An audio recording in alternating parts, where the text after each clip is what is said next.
সালামু আলাইকুম বন্ধুরা, আশা করি সবাই ভালো আছেন। হ্যাশট্যাগের নতুন আরও একটি ভিডিওতে আপনাকে জানাই স্বাগতম।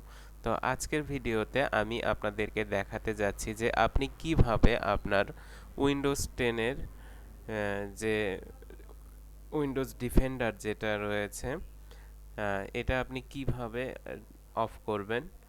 তো চলুন তাহলে কথা না বাড়িয়ে শুরু করা যাক।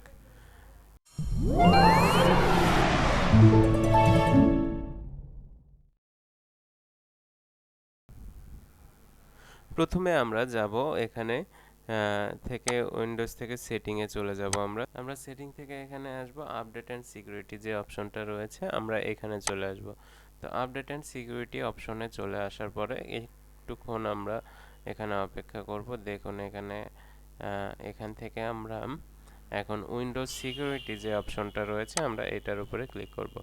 তো উইন্ডোজ সিকিউরিটিতে আসার পরে ভাইরাস অ্যান্ড থ্রেট প্রোটেকশন, এখানে দেখুন আমার এখানে অটোমেটিক্যালি ক্লোজ আছে। তো ভাইরাস অ্যান্ড থ্রেট প্রোটেকশন যে অপশনটা ছিল আমরা এটার উপরে ক্লিক করব। ক্লিক করার পরে আমরা এখান থেকে ম্যানেজ সেটিং যে অপশনটা আমরা দেখতে পাচ্ছি, আমরা এই ম্যানেজ সেটিং অপশনে ক্লিক করব।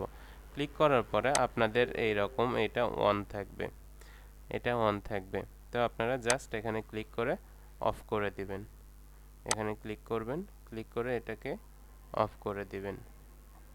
তো রিয়েল টাইম প্রোটেকশন এটি অফ হয়ে গেল। সো বন্ধুরা, আপনারা দেখতে পারলেন যে কিভাবে খুব সহজেই আপনি অল্প সময়ের মধ্যে আপনার উইন্ডোজ প্রোটেকশন যেটা অথবা রিয়েল টাইম প্রোটেকশন যেটাই বলেন না কেন এটি আপনি অফ করতে পারবেন। তো দেখা হচ্ছে পরবর্তী ভিডিওতে। সেই পর্যন্ত ভালো থাকুন, সুস্থ থাকুন। আল্লাহ হাফেজ।